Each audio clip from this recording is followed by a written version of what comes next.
see law enforcement here yet, so when they arrive, we'll step aside and let them speak. And I just wanted to mention that there's a change in the agenda.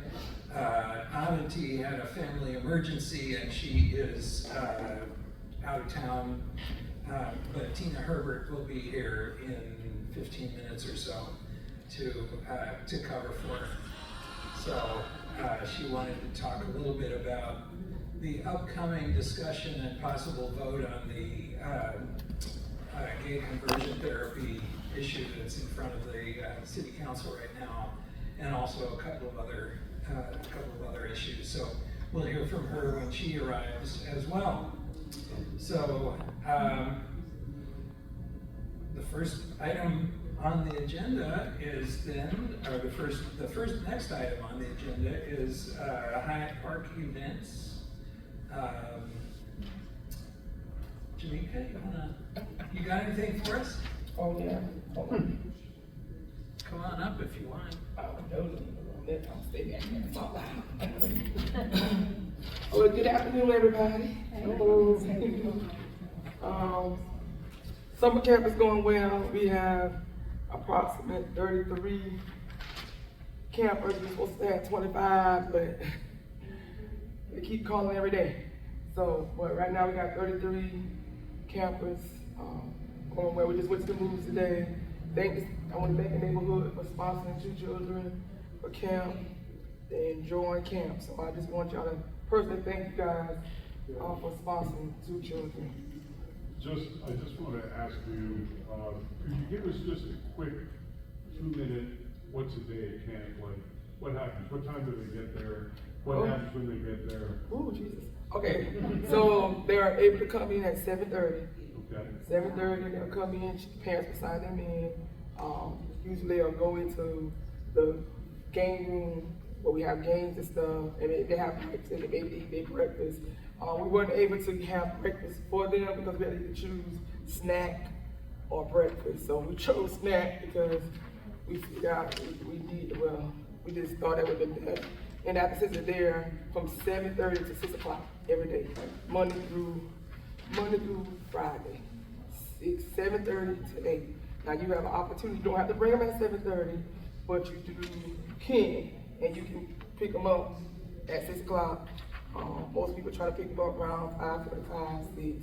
So, but when they come in, Michelle, Renee have a schedule up, so they follow the schedule. So when they come in, they'll eat their breakfast. They'll sit and play board games, and then they'll go in the gym, and they'll exercise. And a court that we have, like Michelle, it's very flexible because some days, like Monday, Wednesday, and Friday, Monday, Wednesday, and Thursday, Michelle has exercise aerobics. And one room, so we either going outside to the new playground, doing outside games. We have Toastmasters coming in, speaking with the older kids. Our public speaking, we have a new lady, Miss Rosie. She's coming in every morning, helping kids reading skills. She works with the Lexit organization, so she comes with ERA. She comes in and helps children with reading. So she spends like an hour with them on reading. Those parents that sign them up to do it. And then from there we have lunch. We do some recreation games in the gym. And then the ice cream truck comes on Tuesday and Thursday. We have ices, True Icy, Miss Vanessa comes and bring ices. That is $2 for them, a little cup of icy, and $2 for ice cream. Mr. Ernest come in for icy. But most of the trips are already planned. Like we just went to we're going bowling, we're going swimming on Wednesday to Greenview. This year they kind of switched it up because the public, we used to swim in the afternoon, but because it's so crowded, they move our swimming session to the mornings, which we all okay with that. And so everything, all the trips are already paid for because you guys paid for it. Everything, we have a pizza party, like we got to do, we're doing a challenge, dance challenge, but none of my kids can dance, so we got a little issue right now going on. So I'm trying to teach them how to dance. So right now we got to dance against all the other parts. So we're going to put this on Friday. So we working on that. we're gonna record it, they're gonna put it out on the city web, so we're supposed to challenge each other. But every day it's structured activities. We have speakers come in with the kids, do activity with them, and from there, it's busy all day long, all day long. Sounds like it for you, but the kids? Oh, the kids enjoying it. Really, I have a great 33. I have a lot of little ones, 5 to 7. I have 15, 5 to 7-year-old. So that is tough. Okay, they whining because they're losing. Teaching them how to do the games. That is tough, especially if you're not, early childhood education. You're not used to it, right. And so that is tough for a lot of the staff dealing with the younger ones. We opened up to 5-year-olds. But my 6, 7, 8-year-old, 8, 9, 10, 11, 12, good kids, good set of kids. That's why every day I'm getting people phone calls trying to push them up. I already did 30, so every day someone calling trying to get into Hyatt, but we already capped because I have my senior programs and the park is already full. And so with safety and all that. Also, we had a fire drill. The kids are learning CPR. So yeah, we got a new guy, Mrs. Peter. He's over our safety coordinator. We just had a fire drill. The kids had to go to our meeting point. In case you don't know, our meeting point is at the pavilion. So the kids had to know how to get out the building and go to our meeting point, which is the pavilion. And we passed. Yay, we passed. So we don't have to do it again, but they will be learning CPR. Mr. Peter's going out, teaching them how to do CPR. Yes, ma'am. Can any of the kids swim? No, they think they can swim. So that's why we like Greenview, because of that kiddie pool. Now, we hate going, not say hate, but we just like going to Massey Grave because it's one big pool and everybody think they can swim. So you got to there's no shade, it's hot. And so they did limit us to one time because we have to put all their lifeguard jacket on, you got to stay to the edge of the water. So they really don't like, because it's a lot. Everybody, staff must get in the water at all times, even at Greenview, they cannot sit down. Yeah, so they always, but they like the kiddie pool because they can walk around, they got the slide. So everybody tries to go to Greenview because of the amenities they have, but Massey Grave, it's just really tough. They're putting in life jacket on and trying to in that one big pool with the public, so it's a headache. But we have to do. But this works better out there. Yeah, it works better out there. Have you used the splash pad? Okay, now let about that splash pad. That splash pad, we need to do something. It don't even come out. Last couple times we took pictures. We had Mr. Kojak out there several times trying to figure this thing out because it comes out no higher than you. Because people keep putting the rocks in it. I don't know who great idea to put that splash pad in front of the pavilion. It wasn't my idea, but it's the worst place because they keep grabbing the rocks, keep getting in it so the water don't come up high. So they've been trying to, because I have one lady in there when they bring her grandchildren out there and she's playing. I know why she's complaining because it don't go up. It go up like this. And so, well, that's all we have. I don't know how. They told us. You said something about it, Yeah. So our splash pad, it needs some. That's too new not to work. Yeah, it goes up like right here. That's all it's supposed to do. No, our splash pad, all the other splash pads at the park, we have a pole, all the rest of the park, and it comes out. Logan has the same thing. Yeah, but ours works. I'm just telling you, it don't. One time it was coming out like this, like no higher than my foot. Well, it's not supposed to go but 4 or 5 feet. That's the one that Logan does that. 3 to 5. Well, And Jamaica, there was I noticed like down to, like say to the right of the pavilion, if you were standing on the pavilion looking at the recreation center, to the right, down the little hill there, there's a lot of water pouring out there. I don't know. I might need to look at it, go back over there. Show you. Show me, please, Because so I that can. area, the water. I can get Coach Jack out there to try it, because he been out there several times trying to, I think he turned it up a little bit so you can see, sometimes I think lately you can see the water come out. But that splash pad, Gotta blast those stones out of there. Yeah, I know. Yeah, that wasn't a good idea, especially with the stones. So for summer camp is doing great. Great attendance. We got one event that's coming up July 12th. We partnered with Lord Park and let's see. What's that? I'm trying to think of it. What day is that? It's Park and Recreation Month. So each park is partnered up with different parks. So I'm partnered up with Lord Park. We decided to do everything at Hyatt. The 12th, we're gonna do another Love and Laughter Festival. We're gonna have food, line dancing. Miss Pat, I need you in the kitchen if you here. Miss Pat in the kitchen. We're gonna have a lot of games on the outside. We need volunteers. It'll be up to the community. We're gonna have checkers and spades. We're gonna have bingo. So it's open for the community. We're gonna have DJ music.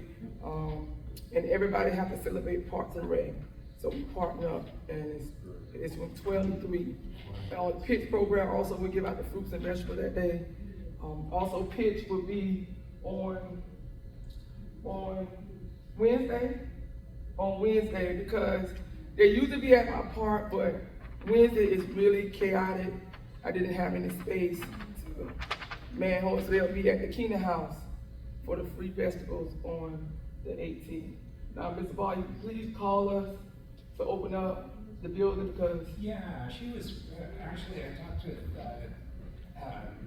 Kristen today, and she said that the truck is going to arrive there at 8 o'clock, so they need to be able to get in then.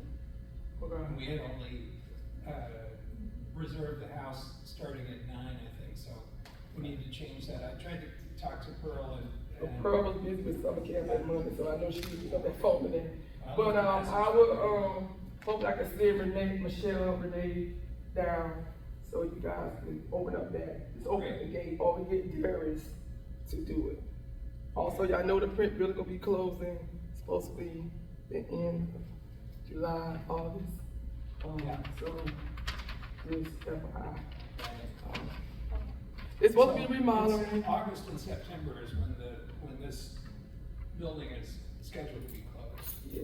At least that's what was announced before. Before, they told me a different date, so they might be changing it again. They told me the end of July, all of August, all the way up to October. Really? Yeah, so that's what they told me, but it could change. We went to City of Columbia, so I don't We were know. told August and September. So, we'll see. Okay, we'll see. So what that means is, by the way, we're not gonna have a meeting next month. No meeting in July. And then August and September, we've reserved the Manley meeting room in the building next door to here, so. Yeah. Yeah, right. So we'll meet I have a there. key. I have a key to open up. Oh, good, okay. You got all these. Unfortunately. Unfortunately, yeah, I got a key. So I do. So, okay, so that's Well, great. that was it. This our Love and Laughter Fest, Community Fest. Come on out. You want to volunteer? We need all hands on deck. You're welcome to come out. It's our community. July 12th is a Saturday. so- July 12th is a Saturday, 12 to 3. Right? 12 to 3, get it done early. Okay. That's So it. What kinds of things do you need as far as volunteers are concerned? Well, Just bodies, or do you need people to do specific things? boy, Miss Pat and her crew having the kitchen. So, we were able to get some money with food. Me and Angie kind of handle that. But we have a new recreation specialist. Her name is Latasha Harvey. And so she likes to do a lot of stuff on the outside. So we're gonna be using the pavilion side. We'll have tents out there. You guys can set up tents. We'll do a lot of water games on the outside. But the bingo and the pitch program and stuff, they're gonna be in the inside. So, and the food serving will be in the inside. But she wants us to go outside. So we'll be on that side, doing that. I really didn't say, whatever you can do, you want to volunteer, you want to host a game, just let me know. Okay, Just let me know. all right. Bring some water. Bring water. Yeah, Okay. yeah, water. It's gonna be hot. Okay, Yeah, the small bottles, minimum wastage. yeah. You know, as an environmental guy, plastic water bottles bug me, but you know, I'm not gonna say anything. Okay, But we do have some water bottles that we're gonna be giving out. So we're gonna have some water bottles that we're gonna be giving out. cool, all right. So, I forgot to have us approve the minutes from last time. I did receive one correction, of a name that just needs to be corrected. Other than that, I haven't heard anything. Anybody else, anybody have any corrections for the minutes? Looks like, other than that, everything's good, so we'll call it good. All right, Elizabeth can't be here tonight, so she sent a, Move that the minutes be accepted. there it is. Okay, Second, any objection? well, now that you bring it up. No. I lied. Okay, hearing no objections, there's a phrase you're supposed to use in Robert's rules. It's like, Is it as moved? something like that. Anyway, Well, check with our parliamentarian. yeah. Are we good? Do we have to have a vote, or do we just, No, just second. no? All in favor? Okay, so, good, all right. The treasurer's report, we have, last time, we had $6,140.71. And 71 cents was the important part.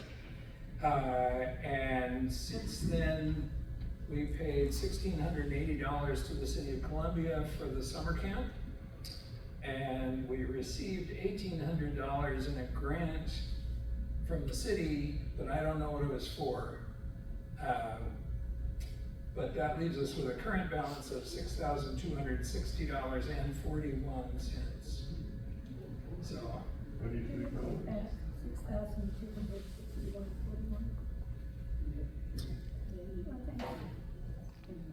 okay. See, membership committee, do we have a membership committee report? Doesn't sound like it, okay. I think we do have a membership committee. We just don't have a report.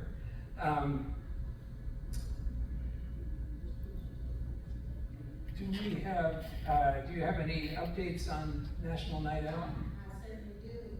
Great. I've had five people call. The National Night Out, they sent a list of different organizations and different companies that want to be a part of the neighborhood. Mhm. AT&T is supposed to be here, they'll confirm. AARP and the fire department, 911, and Captain Water. So we're moving right along. These are my phone calls, these are people that I've already called. And the date again? October 2nd. All right, so, great. So we are making progress here. Do you need any volunteer help, any, Well, we have a little committee, we have a national night out committee. yes, And, those people that will be contacted very soon. okay? They know who they are. And you know who you are. Yeah, okay. Basil is one. Eva, his wife, Mm-hmm. Nat, Hey, Matt? and his wife, and that's. Yep. And Jamie. And Jean, okay. Great. But I forgot, there's one young lady, I keep forgetting her name, but she always said, what's her name, No, not Owen. Please, she and his wife. Nettie. Yeah, Nettie. Nettie.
did get a $1,800 grant payment for something, but I don't know if that was for that or what.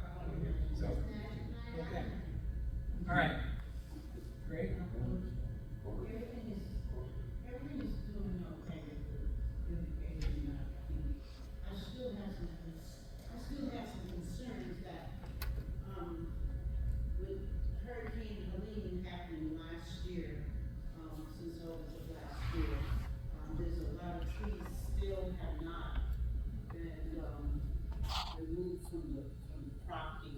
And we got, just like the one on Main Street, 4100 block of Main, we still got unrooted, I guess, trees still on Main Street. And if you go up the 5100 block, it's still, trees are down. And I'm not sure whether there's an ordinance that would require them to remove those trees. But for me, it's a problem. And somebody else told me, said, well, don't be so hard on them because some property owners may not be able to remove those trees. But there's gotta be something that can be done to have those trees removed. Because if you travel up Main Street, you'll see that it's very visible from the road. Are they on private property or on the city property? So, sir, Are they on private property or are they on city property? they're on private property, leading onto the, well, but still on private property. If you write up a code violation for someone's yard, then I don't think that you should allow someone to have unrooted trees in the yard. And that's just my belief on that.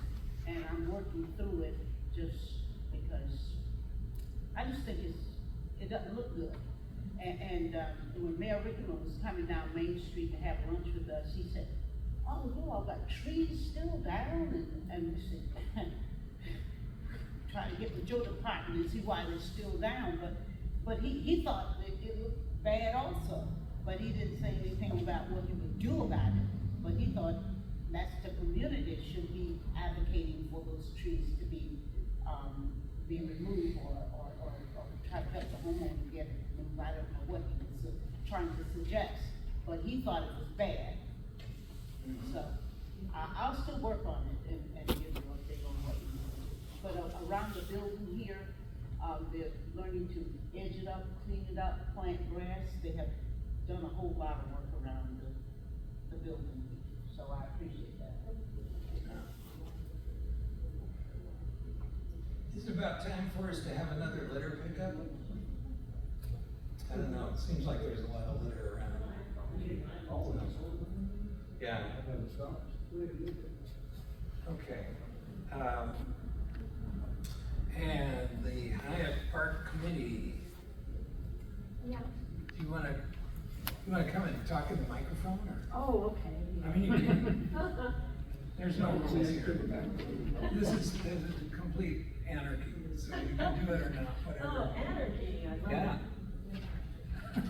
Okay, well, I just want to thank everybody for supporting the kids, spending our money for that. I think that's a great thing that we do, and I'm happy to hear that they're enjoying it, Jamaica. It makes me happy every time I drive by and I see a lot of kids in that playground. It took a long time, it's a long time coming, but, so I wanted to report on Pollinator Garden. The signs that we purchased in, I believe it was 2017, have a 10-year guarantee. However, and so 3 of them are deteriorating now, and it's pretty bad. I have pictures on my phone if you want to see it, but the way they're made, there's a plastic sort of panel, and then the picture is glued onto that, and that glue is coming off, and so they need to be replaced. I talked to Bob about it, and I talked to my husband about it in terms of maybe repairing them, but I don't know, Steve just thought that was not worth the effort, that they probably won't, they're probably not repairable. And then, so Fossil, who fabricated the signs, told me that had we been applying Thompson's sealant, water sealant, which they say they told us when we bought them, that we would not be encountering this problem. So I apologize. I should have been applying Thompson's water sealant, but I didn't, and so now here we are. And I really think the pollinator garden is something we should be proud of, and we don't want it to look shabby. And so they gave me a quote for replacing the 3 signs. One of them has already been replaced, which they did for free, don't ask me why. Another one is kind of in the shade and doesn't need to be replaced, but 3 of them are deteriorating. So the cost for replacing them is $533, and that doesn't include shipping. Can you send me pictures? Sure, yeah. John used to work for the 2 biggest sign companies around, but surely, that just doesn't sound reasonable. I haven't looked at them, I remember them over there, I didn't pay that much attention, that sounds just ridiculous. Well, you may be right. But if you think about it, it's 3 fairly substantial signs divided into $530. It's something over $100. They're made out of wood. No, they're plastic. But you need to put Thompson's water seal on them, that just sounds. On the edge, it's on the edges. It still sounds absurd. Send me pictures and I'll get Johnny to look at them. Okay. I'm actually requesting that we go ahead and purchase 3 new signs. You know, maybe they can be repaired, but in the long run, if we take care of them, they'll probably last a really long time from here on out, so. How much were they initially? Well, you know, when we first bought them, it was not just the signs, but it was also the posts. And I don't know, I have to look it up, how much we paid initially. Well, it was more than that, more than Yeah. $180 a sign. Yeah, I think it was, I don't know, I really can't remember. We had a big budget. Well, you know, we got a grant from Richland County to purchase them, to design and research and purchase them. That was $10,000, and that also bought plants and helped to pay for the benches and the pavers, and so, you know, it was part of that. So I can go back and look it up. When were they put in? It started in 2017, I'm not sure if it was, it might have been 2018. Might have been the spring of 18. Yeah. It would cost more now anyhow, no matter what it is. Yeah, well, they gave us $50 off, special discount, $55. Yeah, I get somebody says, what about water seal? We're talking about plastic, but I guess my question, does anybody not think we should put the signs back? I think maybe that since they didn't hold up well, maybe look at some other material and maybe get. Well, you know, those were designed by the children working with an artist. And that's the art of why those signs were important. But does it have to be plastic? No, Yeah, I'm not a big fan of plastic. I'm not either. I'm just saying, the question is, do we want to put signs up, maybe we don't like plastic? Maybe Thompson's water seal on plastic is, guys, that's what your problem is, right That there. sounds like an excuse to me. I don't know, that's what they recommend. It just happened that I had a half gallon of Thompson's water seal, so I brought it over and we sealed all the edges of all the signs, so. Unfortunate they would say that. That doesn't really sound. So we've done what we were supposed to do now. Yeah. And that's also true of the kiosk in the park. Right, the kiosk, yeah, So we did the whole thing. yeah. And We sealed them up. so hopefully what that means is that the warranties will be good on those signs until the 10-year, warranty is Well, expired. that's not much longer. Well, if it would be 10 years from for the new signs, it would be 10 years from now. Yeah, I don't know. So, could we look at the materials of the sign as a separate issue for the sign and say we want to do it, but could we look at it for a month and come back? Yeah, we're not meeting next month, but we could revisit it. You can go over there and look at them yourselves and see what you think. I will say that to redo the signs would require a lot of money, because that we would have to buy all new signs. I'm not sure if the artwork that Ellen created would fit on the new, we'd have to deal with a new company. I don't know if they would fit on the poles that we have. So to, start all over again would be a pretty big expense, I think. But it sounds like to me you're gonna be starting all over again at some point, because what's there now is not gonna last a whole lot longer. Well, they say if you put that water sealant on it, it's supposed to last, that they guarantee it, so. Well, I'd like to make a proposal. I don't know if this is a motion or just a proposal.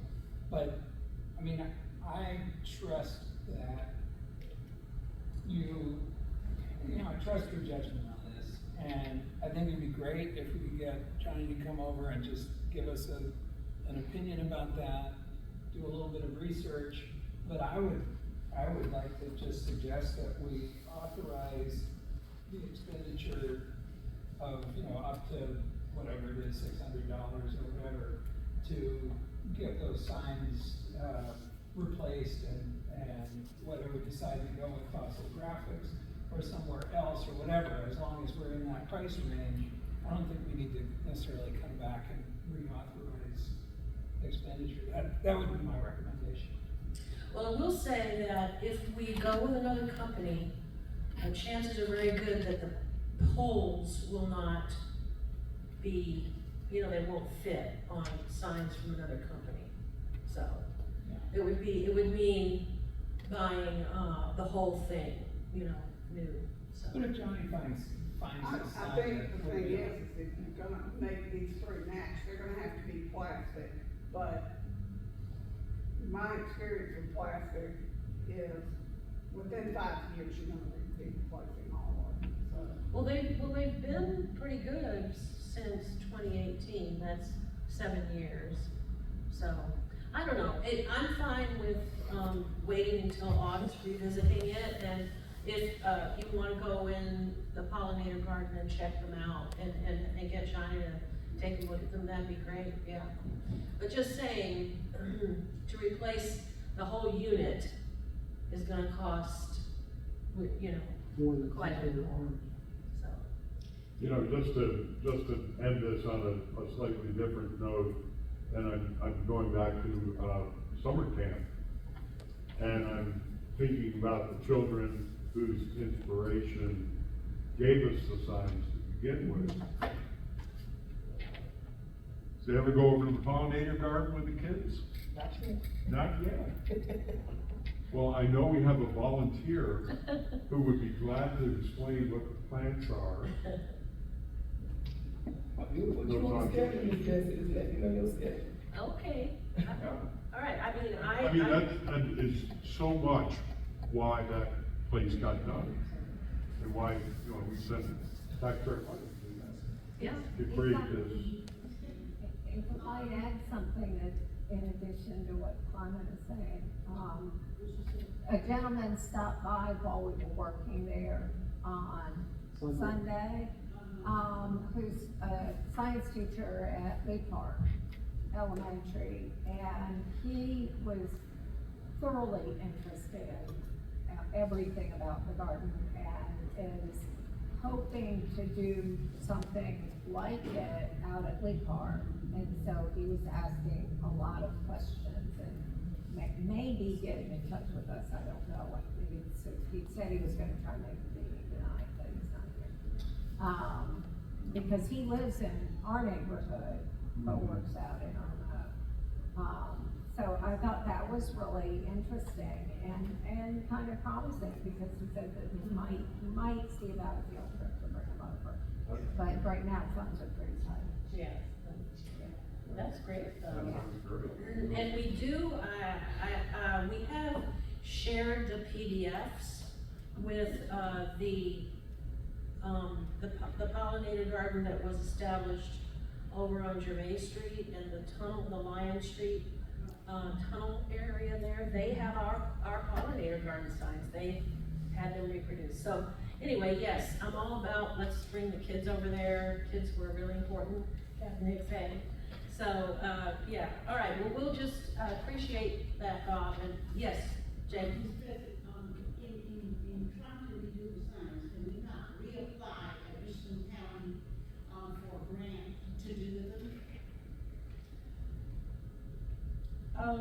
There's two avenues that Richland County can apply for a grant to try to figure out how we can, refresh them or replace them. I don't know what you need, what term you need.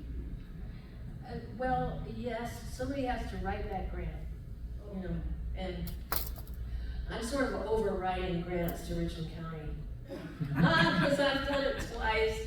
It's a lot of work, because not just writing the grant, but then you have to really report, like every so often, you have to write a big report and you list your hours and everything else. So, but we can talk about that. Maybe there's some money out there that we could get to, you know, put toward the signs. Yeah, do the, yeah, environmental and also just the county. But you're right, that's something we need to explore anyway. That's true. And I just want to say that, you know, I'm just so proud of our neighborhood for having kept the pollinator garden going, you know, because, let me quote our president, who has said, Americans love to build things, but don't necessarily love to take care of them once they're built. And I agree, and I think we should be commended for taking care of the pollinator garden. It looks great, and a lot of people went out this weekend and weeded it and refreshed it, and it looks really good, so. Thank you. Yeah. All right, well, CPD and the Sheriff's Department have entered the building. So I will turn it over to you guys. Captain Hicks. Good to see you. Yes, good to see you too. Good evening. For the ones that don't know me, I am Captain Hicks. I am the North Region Commander, which Hyatt falls under my command. So, give you some crime stats from last month. Most of you guys ended up with something that you don't even end up with. You had 3 shot spot alerts. One was on 4600 block of Ridgewood where 7 rounds were fired. We got on scene, we were able to recover 4.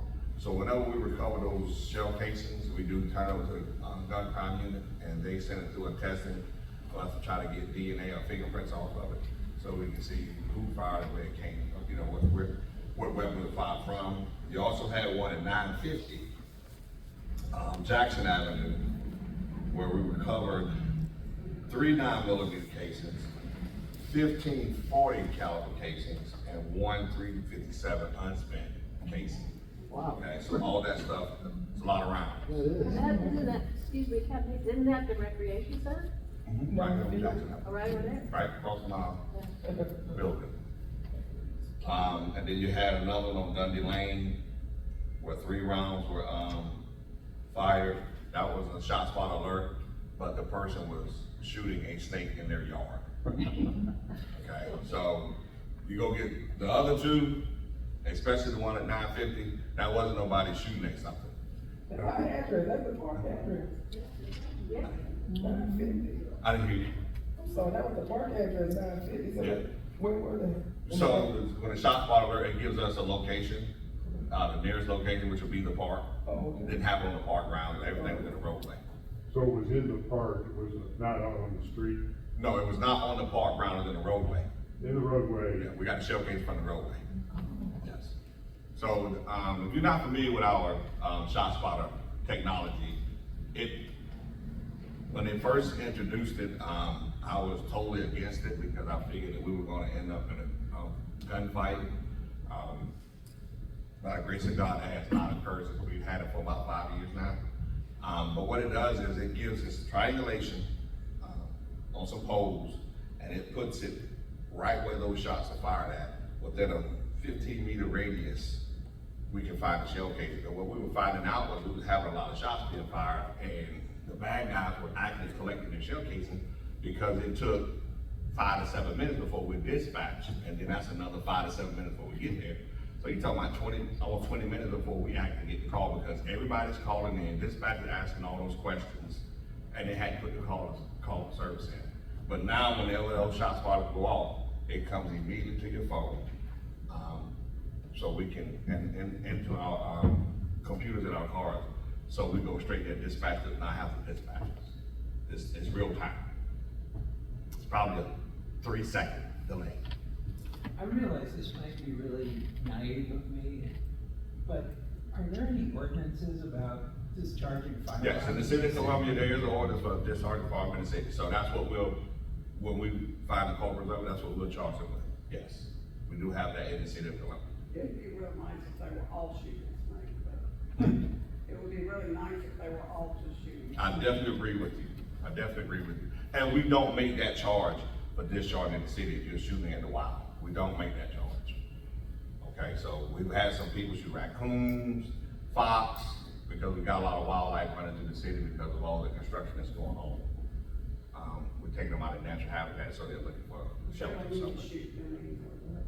man. They don't need to shoot them Yeah. That's right. The camera that is down by the basketball court, is that a city camera where? Does it have a blue light on it? All right, that's gonna be, from Kerry Shealy. So Parker Rec didn't get all city cameras, they kept some, Kerry Shealy. The Parker there, off of, Fry Road. It is there, I don't think it's green light, it's not even green. But Yeah, so I think I talked to your guy a couple weeks ago when I was over there to ask him about that. Yeah. Yeah, so we need to, I'll get with Kenny on that and see if they can get it working again. I just left another community meeting, but I've been putting out, there are a lot of scams going on. And one of the big ones is somebody calling you saying that they're from Richland County Sheriff Department and you missed court and you gotta pay all these fees. That is a scam. Okay, please call us if you get these phone calls or you get these text messages about the DMV sending out one about your driver's license being suspended if you don't pay something. That's a scam. DMV is gonna send you a certified letter in the mail that you have to sign for. So Okay, who are we now, supposed to call if we get them? huh? What are we supposed to do if we get You them? can call us, you can report it to us, because it's a scam. I mean, these are people from overseas that are doing a lot of these scams. Well, it's obvious, the phone number is from overseas. Yes. Somebody look back. So you can call us, or you can call headquarters and report it over the phone, but we need to know. Just don't go to the CVS and the Walgreens and buy these gift cards and send these cards off. I just told the other community, there's an 81-year-old resident of Columbia, 2 weeks ago, he lost $350,000. They scammed this man, he's 81 years old. He's 81. And he paid all 350 grand, gone, untraceable. We can't even find out where it's at. He was sending money and gift cards because they kept calling him. They found somebody they can take advantage of. So please talk to your neighbors. If they get this stuff, tell them to call you, tell them to call us, tell them to call the sheriff department because it's happening. You go get the text message on your phone about not paying your tolls. Yeah. If you South Carolina got tolled up in, the Greenville area. Greenville area. I So, sure did if that. you ain't been nowhere, you don't know nobody else It told. had a country code on it, I think it was in Indonesia somewhere, the Pacific or somewhere. So, Nah, How I many just of think y'all he told got that. one? I get one every 2 weeks about my toes. I have an easy pass. I do travel, but I have an easy pass. Yeah, I get one that told all the time. One of my favorite YouTube videos is scammers. They're calling into the sheriff's office and they don't know that that's who they're talking to.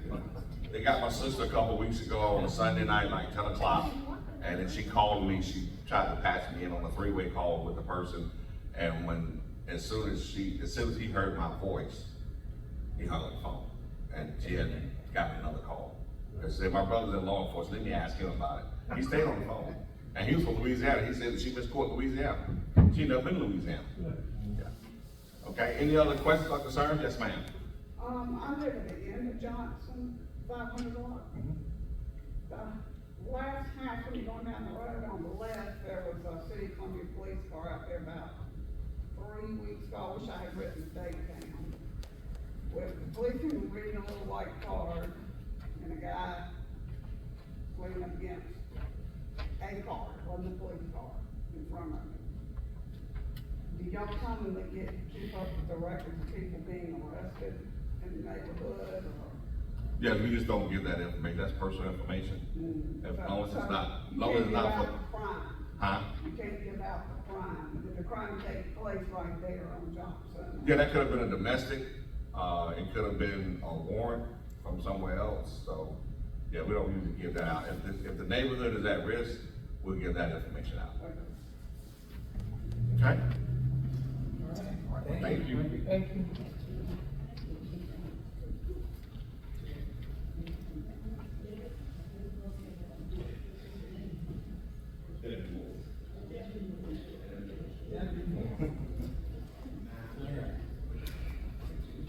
Good evening. So I'm Master Deputy Moore, Rich County Sheriff's Office. We work close hand in hand with the city, most of the communities. We're in the city, but we do work hand in hand with them. On the Sheriff's Office side, we don't have much going on.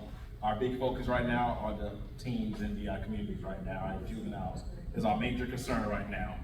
I can see here talk 10 hours bottom, but I'm not. So we see teens congregating in the community, your community, please call us.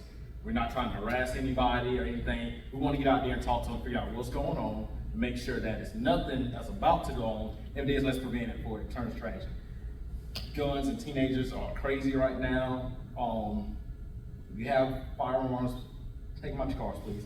Bring them in the house. Sheriff preaches it nonstop, and it seems like it's not getting through, but the last 5 of our officer-involved shootings, and that's from this year going on last year, has been teens that's stolen the gun, but then an hour later, were in an officer-involved shooting. So they're still breaking into cars, and then they're turning around using the guns on us, or I present. think irresponsible gun owners should bear some of that responsibility. Yeah.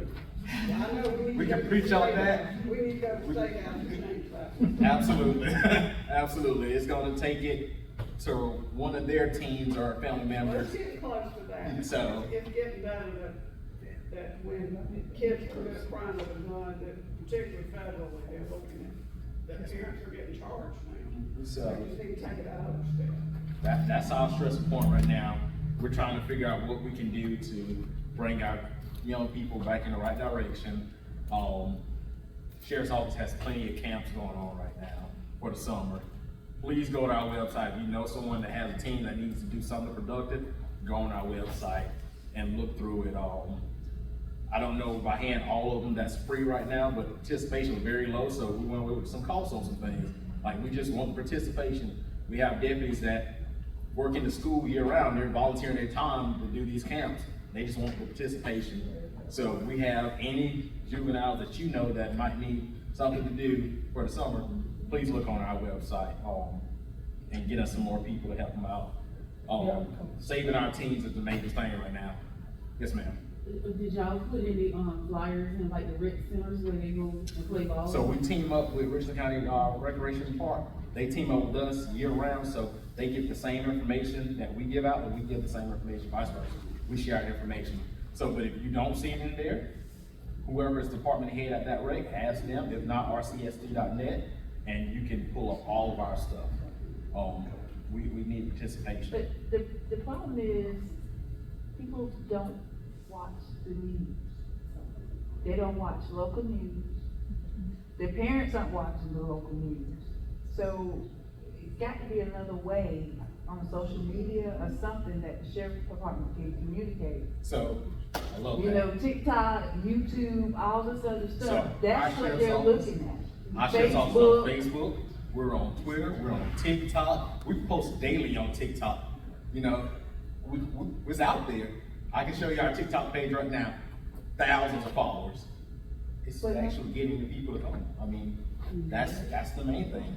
We're putting. Do y'all put y'all stuff in the city parks and all that stuff? So we give them out to Park and Recreations on our stuff. So wherever they distribute the paperwork at, that's where it's gonna go to. We liaison with them and we pass it to them, they give us our stuff and we put it out. So where they put it out, I'm not gonna lie to you. But I know I've seen some of our stuff in Park and Recreations, we team up with them a lot. That's our main thing. Advertising, that's sheriff's office. I'm tired of dancing on TikTok. I love TikTok, I'm just cutting the food. But we try to bring things to grab your attention often. Sheriff is big on community policing. And we dancing on TikTok, we're Facebook, we're dressing up, we're doing everything possible. But we gotta figure out a great way to save our youth, because it's going down the drain quick. But again, if y'all have any questions for the sheriff's office, please give us a call. Our community action team, that's our life. That's what we do every day. We go out and deal with the community, figure out how we can make it better and bring it back to the sheriff's office. Again, this is the city, so they get most of the criminal acts here, but if we can assist them in any way, we do. We're a team, we're a big family, so. Y'all need us, we're here. You just give us a call. Y'all have a good night. Thank you. Thank you. All right, well, and Tina Herbert has arrived. Had a few issues to deal with elsewhere. Okay, all right. Anyway, I just want to say one thing. Yes. And that is that several of us went to the State House on Saturday afternoon for the events there. Right. And as I was walking into the space, there was Chief Holbrook and Sheriff Locke standing there, just making sure that everything was cool. And I just really appreciated that. So, Tina. There were a lot of concerns about both of the activities going on, and we wanted to make sure that we didn't have any issues here in Columbia. My apologies for Dr. Bustles. She had a family emergency. But I intended, we got a couple of hot topic issues, and I want to make sure everyone is aware of them. How many of you all are familiar with conversion therapy? So I like to give people the whole picture so they can, because it's not easy, you know, some of it's an easy decision, maybe not. In 2021, the city adopted an ordinance that banned conversion therapy by licensed therapists, and that's very important. Conversion therapy is pretty much, so, the scenario is typically young adults, children, who feel that they identify as LGBTQ, and their parents, it's the typical scenario, send them to a person or an organization to change their minds. Most folks that have been through it call it abuse. Sometimes it's, brutal beatings. sometimes it's shock treatment, but a variety of things, and it's truly, truly not therapy. I mean, it's just not therapy. And so I say we loosely, I wasn't on city council, but we approved that ordinance. Attorney General Alan Wilson in April said he was gonna sue us if we did not repeal the ordinance. And a lawsuit is a lawsuit, you know, we could deal with a lawsuit because he sued us 1,000 times before. But then another state house person decided to say, I can do one better. And in the upcoming budget, any city with any such thing would not get their state allotment from the state. Our state allotment is $3.7 million. And that really changed the game, right? Because, you know, you're talking about losing our funds. And it happened to happen right before budget time. So that's like really, the issue really got escalated. So there are a couple of different opinions. I just want to, and honestly, I don't want to give opinions, I just want to kind of just give overview of a few facts just so folks can understand. I'm not here to persuade yay or nay, but I also want to say if you have any strong feelings about it, make sure your voice is heard. And what I find is half the folks don't know anything about it, and honestly, but for being right here, I wouldn't know, you know, anything about it. So first issue, obviously very harmful and lasting negative impact, just like, I won't say just like, but like abuse can be for folks. The other thing that is troublesome, I don't want to say troublesome, I will say that it is not licensed therapists who are doing the harm. Because licensed therapists, they have a reporting agency. They have to keep their license and do no harm and so forth. So they're already mandated to provide science-based therapy or what have you, which is not what conversion therapy is. So that is one of the concerns with the statute, the ordinance that exists, is that it really isn't targeting the group of folks who are doing the activity, the abuse. Another issue is there is a municipal equity index, and I don't know if you all are familiar with that, but it's an index used by folks in the LGBTQ community where they rate cities, and they rate cities for how friendly or progressive or accepting they are. City of Columbia actually has the highest, and we got 2 points. And seriously, this is how we got here. We got 2 points for having that ordinance added. In Columbia, when I pulled all of them, we had 72 points. We were the highest in the state, with the exception of Myrtle Beach.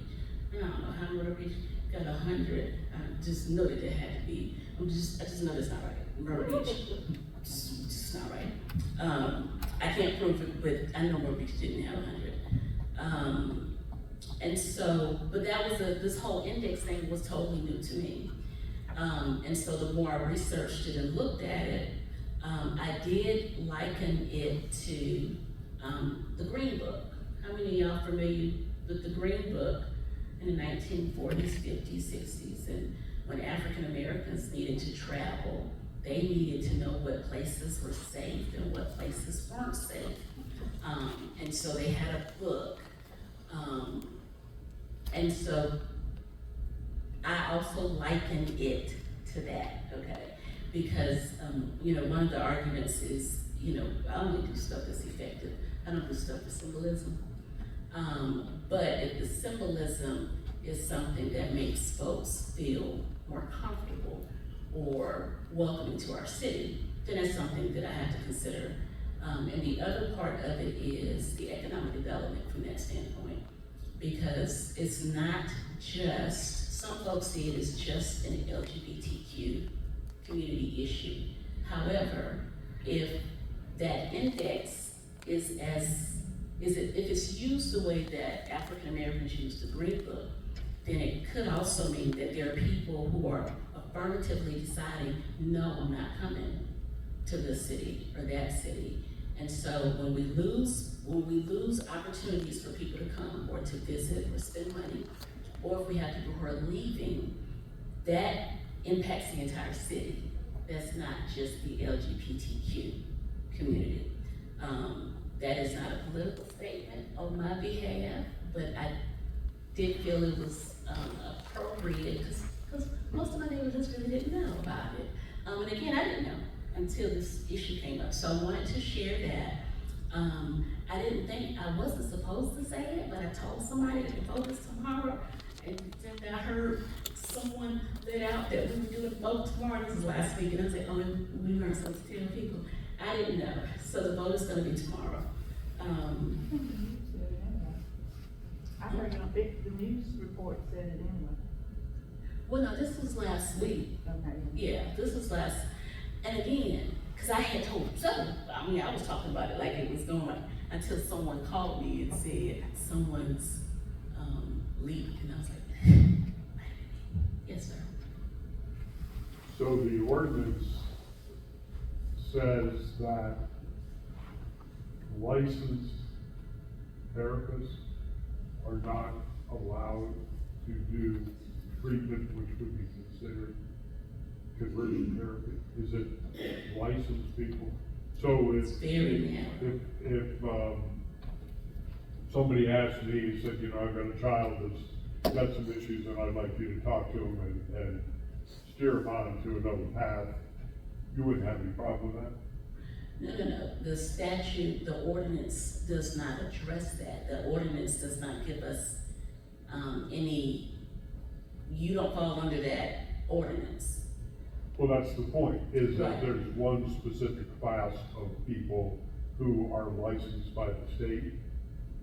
They're not gonna do it anyway. Right, and, we're not arguing. No, really, we aren't arguing. After I did some research and I talked to a few people, it was explained to me that, in drafting this particular ordinance, the drafters looked at what had not already been deemed that we couldn't do or that couldn't be done. And so the only space that was left was addressing someone's business license through this way. And so I thought it was particularly narrow and ineffective just because, but it was narrow and ineffective because the drafters, based on their research, saw that was the only little space that they had. Well, there are plenty of conservative Christian ministers, clergy, that do counseling, that are involved in conversion therapy or work. And so they are the ones that would qualify. Not a lot of clergy aren't licensed therapists though. A lot are. Well, the ones that are will be covered. Yes, sir. What's the history, why was it even brought about, why is Columbia the only place that had it, not necessarily going from one stream to the other as far as that thing? How did we get here? Why do we have it, what was the going on back then, you had to have it? At the time, and I wasn't a part of council, but I kind of heard some of the rumblings. Certain members of council were looking for ways to increase the city's rating in the index because it is something that's done nationwide, the Municipal Equity Index. And there were some council members who wanted to get our scores up, and it literally has a line for you get 2 points for banning conversion therapy. It's on their scale, and that is my understanding for how we got there. Only city in the state that they thought it was so important, Columbia's the only place in the state that has it, right? Columbia is the only place that has it. It was 4-3 vote. It wasn't like it was a unanimous vote or anything. It was a tight vote. But the purpose of it was to promote tourism. Yes, because going back to the index is something that folks use. And if that is going to prevent folks from coming because we don't have a good score, then that impacts economic development. Who is this group that's gonna give us a score that people aren't gonna come to? Don't even hear about it. I don't know the name of the group. It may be, Oh, but it's come on, really? That's gonna be so important that nobody's gonna come here if we don't have a good progressive score from a group that we don't know who it is? Well, no, I won't say no one will come, but persons who pay attention to that particular index. And just like I said, I didn't know anything about the index. So my understanding is the index is only used by a certain community, and those are the folks who could be impacted, who can make their decisions on where they go and where they're spending money from that list. And again, I didn't know what it was, so I don't rely on it because I'm not within that group. But then as a city council person who has to look out for the entire city, I kind of just have to look at all of these different parts. I think the city does lots of things to demonstrate that, they're friendly to everybody. This weekend, down at the 1200 block of Art Street, the street was closed off, and I understand that was a pretty raucous crowd of people who could not be considered mainstream in a lot of neighborhoods. So you do things that demonstrate it. Well, and another way, and again, I'm just giving different considerations. Another consideration out there is we got a lot of work here in the city. Where do we go from here? We kind of. So the vote will be tomorrow. It will either vote, and I'm 80% confident that the vote will go forward. It will only go forward if there are enough votes to repeal it. It will not go forward if it's gonna die. I guess the other part I forgot too is when we put the budget out, because it's hit at budget time, we had to present a balanced budget. So the $3.7 million that as of right now, we don't have access to because we haven't repealed it. The city manager had to go through and find, well, where can we put a placeholder? And that was hospitality dollars. I think we get 6.9 billion, 7 million, 7.5 million a year. And so 3.7 million has been put as a placeholder. And it doesn't mean that's where it will actually come from, but we did have to put something in the budget. And of course, that then impacts all of the tourism and all of the festivals and everything that we fund out of the hospitality dollars. I'm very bothered by no one saying, let's address the real problem and put stiff fines or whatever on the abuse, on the actual acts that take place. Who cares about a ban? It's not affecting anyone. Let's do something about the real problem. And how can Richland County or the state say anything about making abusive behavior more illegal? I mean. And that is an argument. Again, one argument is abuse is abuse. And so regardless of what you call it, if it's reported, then it should be treated as such. One of the realities, which was very heartbreaking, I think, when asking what are some of the signs and what are some of the triggers, and someone said suicide. I said, well, that can't be the trigger.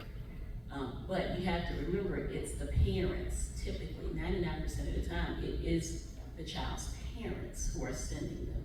So if your parents are sending you for this, then you aren't running to mama and daddy saying, well, you may say it to mom and daddy, but you gotta see what I'm saying, like, that's who sent you there, so they know what they sent you Well, for. maybe we need someone for them to go to.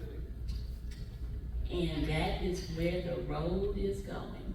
Good. Is all I can say. Wait, so that again, where's the road? She said they need someone to report it to.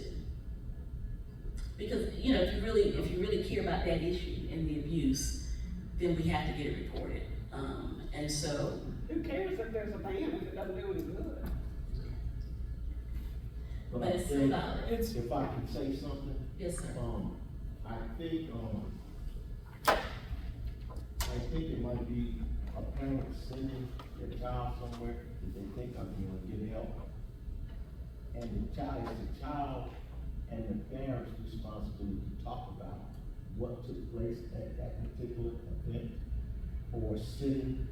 And then the parent needs to actually understand the justification of what took place. And if it is abuse, they need to address it. No, they know it's abuse. No, I'm not saying that they don't, ma'am, I'm not saying that. I'm not saying that. What I'm saying is, Well, no, sometimes, if you'll allow me, sometimes when you're talking about you going and seeing someone about something, and the parent is okay for them to go there, if the child and the parent don't talk about it, the child thinks that that's the right thing to do.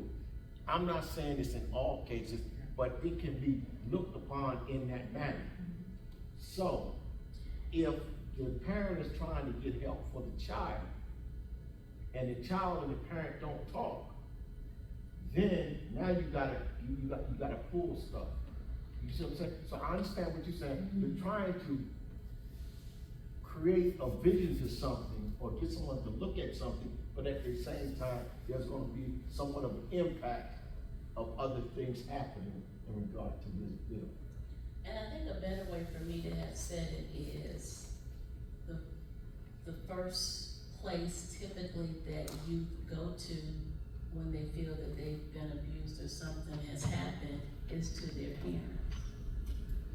And then it's the parents, that's where the issue is. How does the parent handle that issue? Do they say, oh my goodness, the end of that, or do they say, yeah, that's why we sent you? And that may be a better way. It's not the child can communicate it, but how does the parent respond? And maybe that's a better way. Well, you know, there's a point at which parents no longer have complete control over their children. I think it's at age 15 when they go and see a doctor. And they go in and they see the doctor, and the parent is asked to step outside. Right. It's 18. It's 18. But that's okay if they have. 15. I understand what you're saying, but my point is this, is whether it's the parent right to be in there with the child because of the child. I'm just saying, you have to have somewhat of an open communication of what's going on with your child. Because when you send them somewhere, it's just me now. If I'm gonna send my child, so my kid is grown, but if I'm gonna send my child somewhere to get some help, I'm gonna prepare him or her that we need to have an open discussion. I'm not trying to tell you how to do this thing, but I wanna know what's going on, because if something's happening and you and I are talking about your section, I'm not gonna try to tell you, hey, do this and do that, but we're gonna discuss it. And then I'm gonna find a way, if it's not the right thing to do, to address it in a manner so that I can get that to be looked at. We're not talking about reasonable parents. I'm not talking. But I think we all get it. We all understand you're gonna have reasonable people who dialogue, and you're gonna have others who can't. Yeah. No argument here. How long has the city had the ban? It was voted on 2021. Okay, and so when did the state decide that it was, that we shouldn't? So we got a letter, this is not a new issue, evidently, maybe we got a letter as soon as it was done, or maybe early 2022. then all of a sudden we got a letter in April out of nowhere. And I don't mind saying, my understanding is the letter was sent to the city and the media at the same time. Well, there's no surprise about that. Alan Wilson, No. he's always a straight up guy. Yeah. No, we weren't saying any names or anything, I'm just saying that's my understanding, and it kind of lets you know, and none of the council right now wants to do. Oh wait, I mean, we have to deal with it, but this is not our choice to spend a lot of time in meeting with folks, and again, because we got potholes, and we got water problems, we got. So has the word extortion come up yet? That's exactly what it is. That's exactly what it is. It's okay, any other questions, because I promise y'all, because I got a long day tomorrow. The other thing is, Bob asked me about the status of the street naming. The neighborhood that's submitting the application, they haven't submitted it yet. They're working on it, and sometimes that's. Would you like to know, the sense of this meeting about the issue that you're gonna vote on? If we don't vote, the university. Oh, how people feel? I would like for folks come on up there or send, Bob, emails to all the people think? all of the council members, because this is what I tell folks. And we've had some folks in this room that send emails, and that's powerful, but don't just send them to me because I'm one vote. No. Send it to all the folks. But you're our vote. That's what we want to say, if we want to say. You want to say? Oh, no, I'm saying to everyone who has to vote tomorrow. Let me say it another way. That is how all the other emails, the 150 emails that I've gotten, that's how all of them are.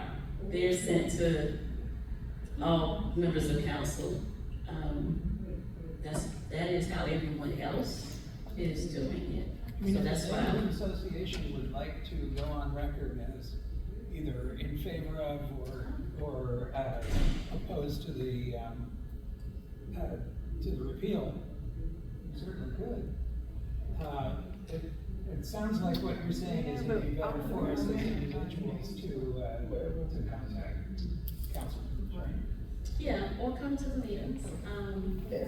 But again, I just wanted to make sure everyone understood and then the nuances, because it's not just a straight up very easy No, that's hard. decision, yeah. It's a lot of money, and then what you talk about is therapy. And Yeah. for children, and if you don't do it, you lose your money, lose that money. Oh, and I've had, and I had explained at one point, if I vote like this, it's because of this. And that is not how it will be, I'm trying to laugh, that is not how it will be interpreted. That's why you need to deal with all those people who are in the audience. Y'all So- need to let them know that, let's do something else instead of that will work. You keep going down the road. Yes. No, it's not. Get another solution, so they can. She keeps going down the road that I think that I can't say anything. Short-term rentals, I'm sure y'all are aware of you may not be. There was a murder in Elmwood Park. It was at an Airbnb last Thursday or Friday. Immediately, folks asked for a moratorium on Airbnbs, and we will not approve any right now.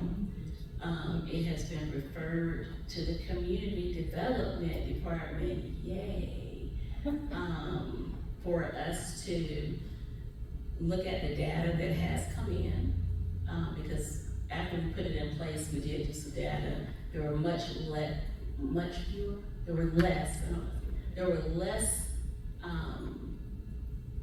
units than previously thought, I think 460 or so. And the complaints, we had maybe 6 complaints. So the data did not show us that it was a huge problem.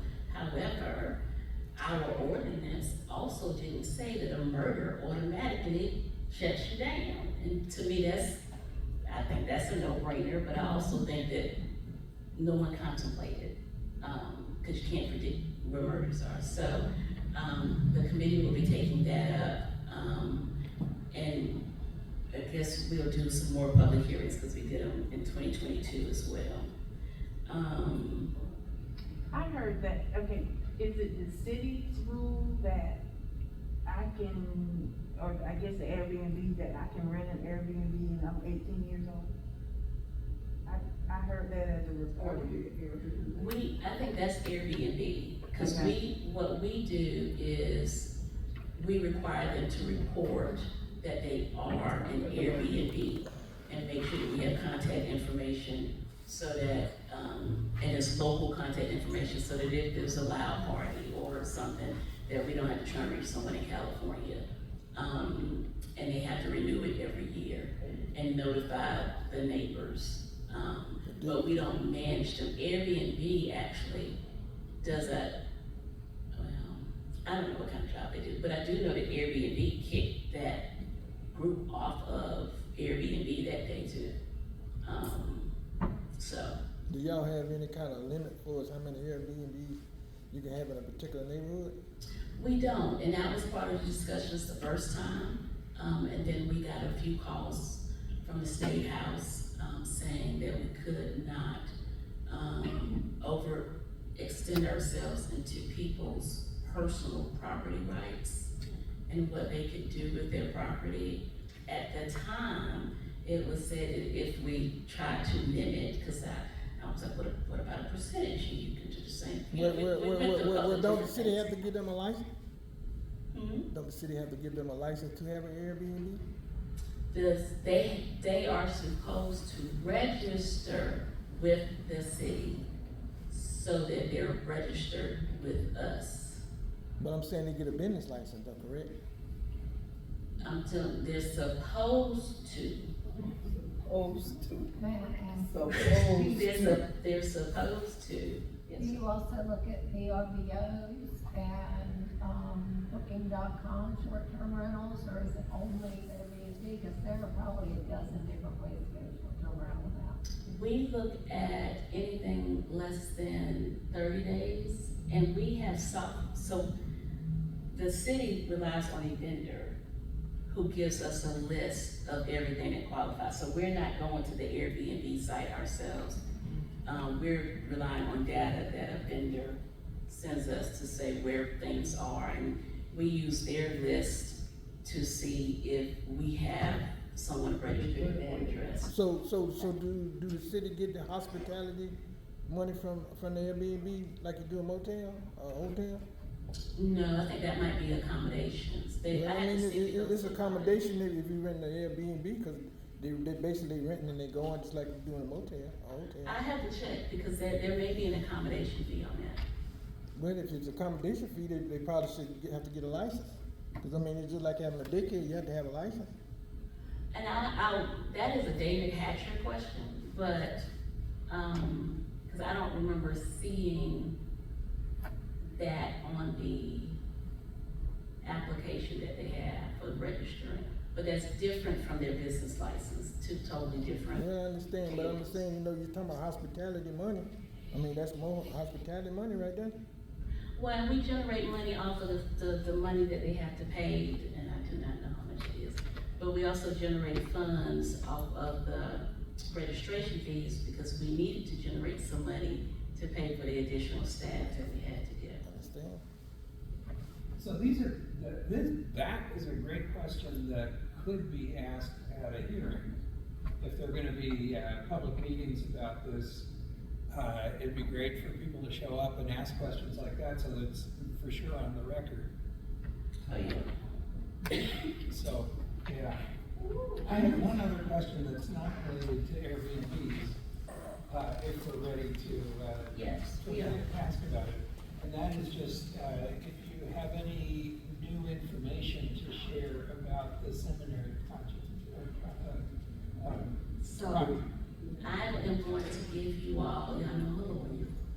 So, I abide by, all the rules, because I was not everything. asking you to share something. But no, but that's why, I mean, but I do wanna explain to folks, I am not trying to be, evasive, but as I am aware of different things that are happening, and I always ask, what is good for public consumption? And they will give me what's good for public consumption. And I do not go beyond that, because then I won't be able to give the information, if that makes sense. And we met maybe 6 weeks, 2 months ago. I think that there will be some activity, but they're not ready to tell folks. It's nothing big, just nothing big. But what I can say is it hasn't been sold. How about that? Hasn't been sold. That's what I can say. I know it's not a lot, but I'm sorry, y'all. Yes. And just so you know, like even some of the folks who are interested do not want it known that they're interested. Right. So I'm just kind of stuck in. You're talking strictly just about the campus itself, right? Yes. Cause they own a lot of the property around there, cause a lot of their staff lived in those homes and they look empty to me now. So, good question. They created a planned urban development. They have a PUD. Everything on their property is under this planned development. What I can say is they're gonna have to break that down if they want to sell it. And I think that that may be coming up on an agenda somewhere, but, because they can't sell certain parts to do certain things until they take the PUD out and then have it zoned. Yeah, that neighborhood, if it turns into rental properties, that neighborhood's gonna look a lot different. It's right over here. Yes, yeah. Yeah, it's, I think I can say the initial goal was if the property could be sold to one entity, that would be the preference of the seller, just because it's easier. And that has not happened yet. It may not be viable. That's gonna be an expensive price, though. It's gonna be pricey. It is. And it's gonna be something that somebody's gonna wanna develop into. Something to make the money back. Well, and so there are also limitations because some of the things have historic designation, and you won't be able to do anything. So it sounded like it's gonna be split up. We ain't did. Yeah, I mean, I don't, thus far, but okay, but this is what I'll say, thus far, there has not been a single purchaser. However, it hasn't been put on the market either. And so, maybe if it's put on the market, it opens up the people who may be interested in it. Do you know when they're gonna be completely closed? I think there's still some staff there that I can see in the office. Just like cleaning restaurants, up. almost derelict now. Yeah, just, this guy's name, Perry, is there doing maintenance. So they're still using the building across the street. But school and classes ended December. There's pretty much nothing, which is why they're having folks to watch it. You still have people living in some of the.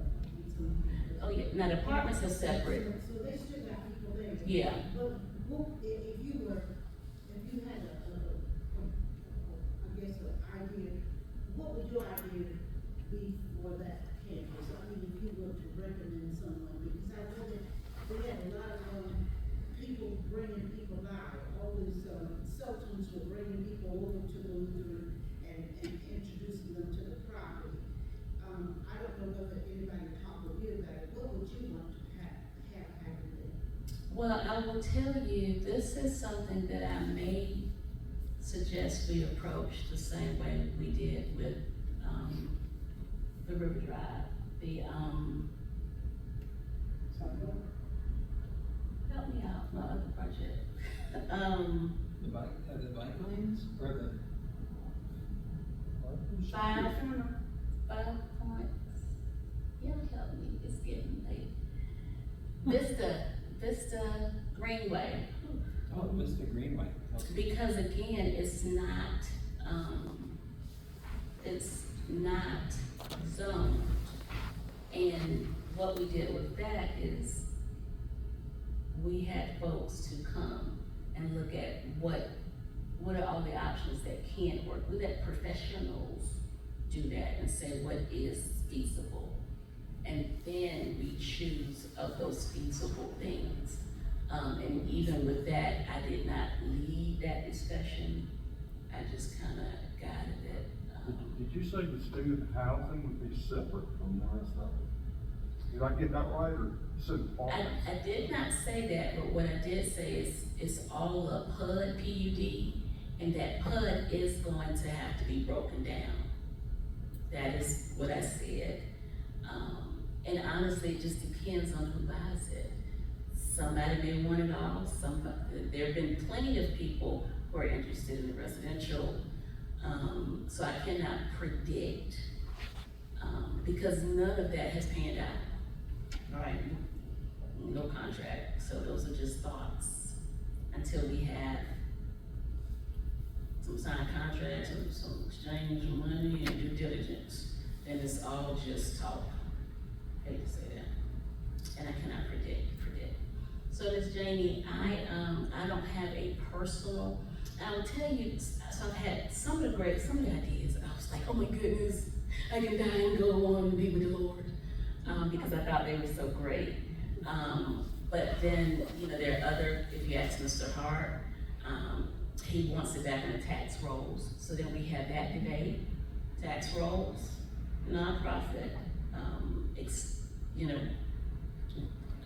and put another university that may want to expand there.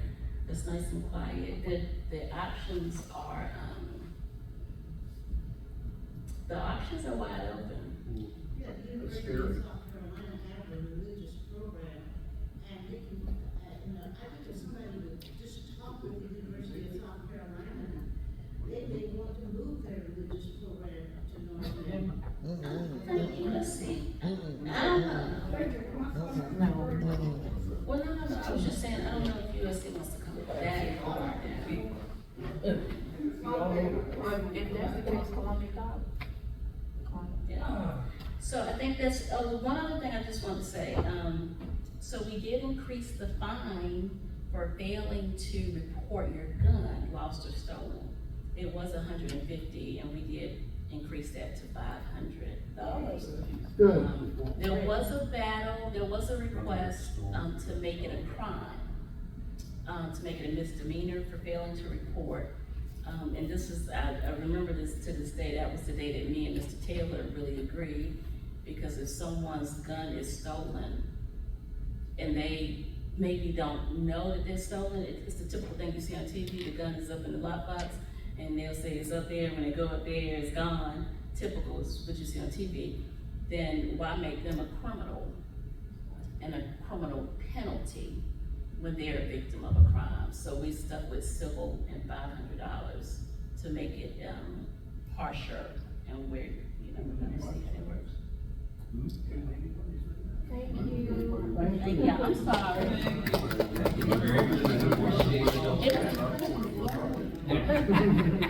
It wasn't me, it was the question. We appreciate it. That's right. That's right. Okay, well, it's after 8:30, so it's time to wrap things up, I would say. Couple of things. Mimi called me just now and asked if there is anyone who could help her take care of the containers in the container garden that's over by the Moss Center. So she said that she just needs somebody to help Jamaica, and And so, I got in trouble, so I ended up cleaning it out. Not cleaning, we haven't planned anything. So, I had to clean everything out, blow it. I had to do everything. No help. according to her, it's possible that we could lose some of the grant money if we don't maintain that area. So we need to, anyway, she needs some help. She just doesn't have, her schedule is not allowing her to be consistent there. So putting that out. Also, she needs receipts so that she can turn those in for the grant accounting. So if anybody has receipts related to that grant, please make sure you get that stuff to Mimi. There were a couple of other things, but I think we're pretty much out of time. Ms. Janey, you made a suggestion a few weeks ago that we develop some kind of a welcome committee to welcome new neighbors into the neighborhood, that sort of thing. We don't really have time to talk about it tonight, but I'd love to see if we have interest in putting something like that together, and maybe we could, maybe they could get in touch with you and.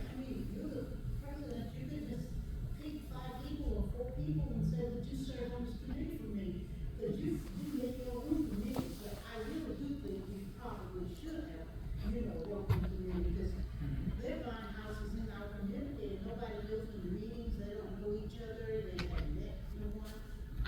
The house right down the street from Zell and Ms. Betsy said, I don't think the big one could manage that $450,000 that they decided last week to put another one on sale for $950,000. So it's absolutely popular in buying houses, but they don't know when the meetings, we don't know the names. And I think the welcome committee will be fine. All right. Well, if anybody's interested in participating in that, let me know. And it's a good idea, and I would be happy to try and get something organized. So, and with that, I'll just say I sent a list of the water leaks that I know about to the city this morning, and I think it would be really great if you see potholes and water leaks and things of that kind, just send it to hpkt.president@gmail.com, and we will compile lists and make sure that gets into the appropriate place in the city. So with that, if there's anything else, it looks like we're dropping out of here. All right, so do I hear a motion to adjourn? So moved. Second. Everybody, by acclamation. Thanks, everybody.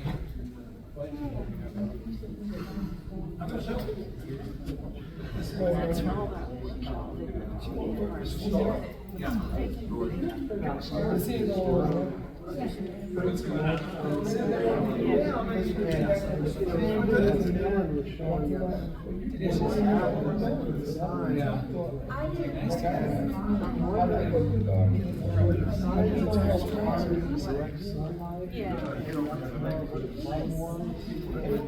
There's one that's not sort of under the jazz.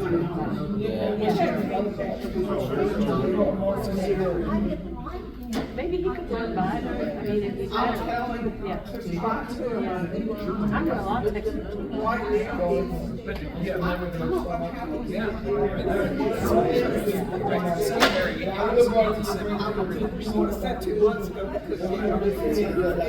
No, I'll text you. But I mean, I think that sits out in this Yeah, round keeping it on the radar until we, for 8 years. I don't think wood is gonna last that much better than I just will say that, I just think that we're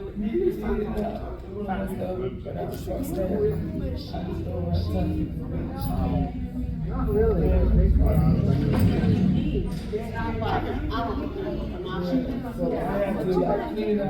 they look at I mean, they're beautiful, they're designed by artists, you know, they, I don't know. I just think starting, I don't want to, if somebody else wants to take that on, God bless. I don't understand fantasy now. At this point, take that over. Well, they said that they told us what we thought, we were supposed to put this in the sealant. Yeah, they don't want to argue. Yeah. It's not in writing. Somewhere. So like the name, What am I gonna do, sue them? I mean, you know.